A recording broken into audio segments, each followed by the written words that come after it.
சிவாய நமஹா. முப்போதும் திருமேனி தீண்டும் ஆதிசைவர்கள் குலத்தில் சுந்தரமூர்த்தி சுவாமிகளினுடைய வழிவழி தோன்றல் அடியாருக்கு அடியேன் திருவான்மையூர் சந்தோஷ் திருமேனி சிவாச்சாரியார். நம்ம 2025 வருடம் ஏப்ரல் மாதம் 26 ராகு கேதுவினுடைய பெயர்ச்சி நடைபெறுகிறது. பொதுவாகவே ராகு கேதுவை பார்த்தீங்க அப்படின்னாங்க 18 வருடங்கள். பொதுவாகவே ராகு கேதுவை பார்த்தீங்க அப்படின்னாங்க 18 மாதங்களுக்கு ஒரு முறை இந்த ராகு கேதுவினுடைய பெயர்ச்சியானது நடைபெறும். இந்த ராகுவும் கேதுவும் யார் அப்படிங்கிறத நம்ம நல்லா தெரிஞ்சுக்கணும். ராகு கேது அப்படிங்கிறவர் சிம்ஹிகா அப்படிங்கிற ஒரு அரக்கிக்கு பிறந்த இரட்டை குழந்தைகள். அந்த இரட்டை குழந்தையாக இருக்கக்கூடிய அந்த 2 பேரும் மகாவிஷ்ணுவானவர் மோகினி அவதாரம் எடுத்து அமிர்தத்தையும் அதே போல தேவர்களுக்கும் அசுரர்களுக்கும் பிரித்து கொடுக்கும்படியாக செய்து கொண்டிருக்கும்படியில் அந்த ராகுவும் கேதுவும் என்ன செய்கிறாங்க அப்படின்னா, மகாவிஷ்ணு மோகினி அவதாரம் எடுத்து நமக்கு வழங்கக்கூடிய இந்த அமிர்தமானது அமிர்தம் அல்ல, அதனால் நாமளும் தேவர்களினுடைய வரிசையில் போய் உட்கார்ந்தா தான் நம்மளுக்கு அமிர்தம் கிடைக்கும் அப்படிங்கிற எண்ணத்தில் தேவர்களுடன் போய் அவர்கள் உட்காருகிறார்கள். இருவரும் அந்த அமிர்தத்தை மோகினியிடம் வாங்கி பருகிறார்கள். பருகின உடனே தான் சூரியன் என்ன சொல்லுகிறார் அப்படின்னா, இவர்கள் ராகு கேது, இவர்கள் அசுரர்கள் அப்படின்னு சொல்றார். அது சொன்ன உடனே மகாவிஷ்ணு என்ன செய்கிறார், தன்னிடம் இருக்கக்கூடிய சக்கராயுதத்தால 2 பேரையும் சம்ஹாரம் செய்கிறார். 2 பேரையும் சம்ஹாரம் செய்தாலும் கூட அவங்க கிட்ட அவங்க குடிச்ச அந்த அமிர்தமானது உடல்ல இருக்கிறதுனால அவங்க சாகலை. அப்போ இருவர்களினுடைய தலையும் அப்படியே துடித்து கொண்டிருக்கும் போது என்ன ஆகுதுன்னா,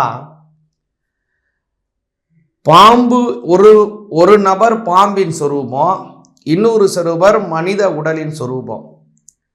அப்போ அந்த பாம்பு தலையானது மனித உடலில் ஒட்டுகிறது, மனித தலையானது பாம்பு உடலில் ஒட்டுகிறது.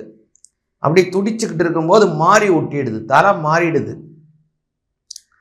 அப்படி தலை மாறி ஒட்டும் போது என்ன ஆகுதுன்னா, அவர்கள் குடித்த அமிர்தமானது அவங்களுக்கு சாகா வரத்தை உண்டு பண்ணி மறுபடியும் அவர்களுக்கு புனர்ஜென்மத்தை வழங்குகிறது.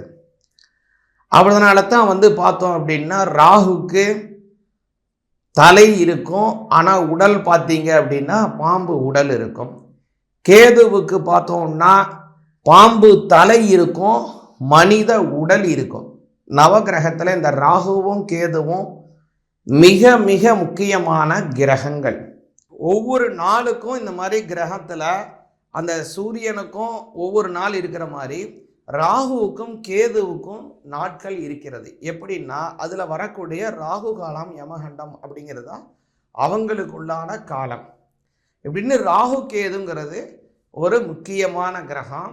இப்போ இந்த ராகு கேதுவினுடைய பெயர்ச்சி ஏப்ரல் மாதம் 26 2025 அதுலேருந்து செப்டம்பர் மாதம் 9 செப்டம்பர் மாதம் 11 2026 வரைக்கும் ராகு கேது அதே இடத்துல இருந்து, கேது பகவான் சிம்மத்திலையும் ராகு பகவான் கும்பத்திலையும் இருந்து அனுக்கிரகம், அதனால் பலாபலன்கள் நமக்கு எப்படி கிடைக்குது அப்படிங்கிறத தெளிவாக பார்ப்போம். மீன ராசிக்கு இப்போ நடக்கக்கூடிய ராகு கேதுவினால என்ன பலன்கள் அப்படிங்கிறத விரிவாக பார்ப்போம். மீன ராசிக்கு ஒரு நல்ல பலன்களை தரும்படியான அமைப்பில் தான் இந்த ராகு கேது மாற்றம் உள்ளது. பொதுவாக பார்த்தீங்கன்னா, இந்த ராகு கேது அப்படிங்கிறவர் மீன ராசிக்கு இப்போது ஜென்மஸ்தானத்தில் இருந்த ராகு 12ஆம் பாவத்துக்கு வந்துட்டார். அதே மாதிரி உங்களுடைய சம சப்தமத்தில் இருந்த கேது பகவான் 6ஆம் பாவத்துக்கு போயிட்டார். 6ல் கேது, 12ல் ராகு. வெளிநாடு செல்லக்கூடிய யோகம் அதை ராகு வழங்குறார். ஏன்னா ராகு பகவான் வேற்று மொழி நபர்கள். 12ஆம் பாவம் வெளிநாடு, வெளிநாட்டில் செய்யக்கூடிய வேலை. அதே போல் ராகு பகவான் வெளிநாடுகள் கடல் கடந்து செல்லுவதெல்லாம் ராகு பகவான். இப்போ ரெண்டும் சேருவதனால மீன ராசிக்காரங்களுக்கு வெளிநாடு செல்லக்கூடிய ஒரு யோகம். வெளிநாடு சென்று வந்தால் போருமா, அதனால் ஒரு பொருளாதார வளர்ச்சிகள் வேண்டாமா, நமக்கு ஒரு கௌரவ வளர்ச்சிகள் வேண்டாமா அப்படிங்கிற ஒரு விஷயம் இருக்குது. அது மாதிரி இப்போது குருவை ஆக்டிவேட் பண்ணும்படியாக தான் குரு சாரத்திலையும் சுய சாரத்திலேயும் அதன் பிறகு ராகு பகவான் பார்த்தீங்கன்னா செவ்வாய் சாரத்திலையும் போகிறார். இப்போ மீனராசிக்கு இந்த 3 கிரகமும் முக்கியம். ஒன்று குருவும் ரொம்ப அவசியம், அடுத்து வரக்கூடிய ராகுவும் முக்கியம், செவ்வாயும் முக்கியம். இந்த 3 சாரத்தில் தான் ராகு போகிறாருங்க. அப்போது முதல்ல அவங்க என்னென்னலாம் ஆக்டிவேட் பண்ணுறாங்க, குரு 1-10 ராகு 12ஆம் பாவத்தில் தூண்டுறார். வெளிநாட்டில் செய்யக்கூடிய வேலை, அதே போல் ஒரு நல்ல முதலீடுகள் செய்கிறது, ஒரு சிறப்பான வரையில் அபிவிருத்தி செய்கிறது, எல்லாமே இதுதான். அப்புறம் இன்னொன்று என்னன்னு கேட்டிங்கன்னா, அடுத்ததாக அவர் ஆக்டிவேட் பண்ணக்கூடியது எதுன்னா சுயசாரம் ராகு. அப்போது இந்த இடத்துல சுயமான ஒரு விஷயம், பல முடிவுகளை சுயார்ஜித்தமாக நல்லா செய்கிறது.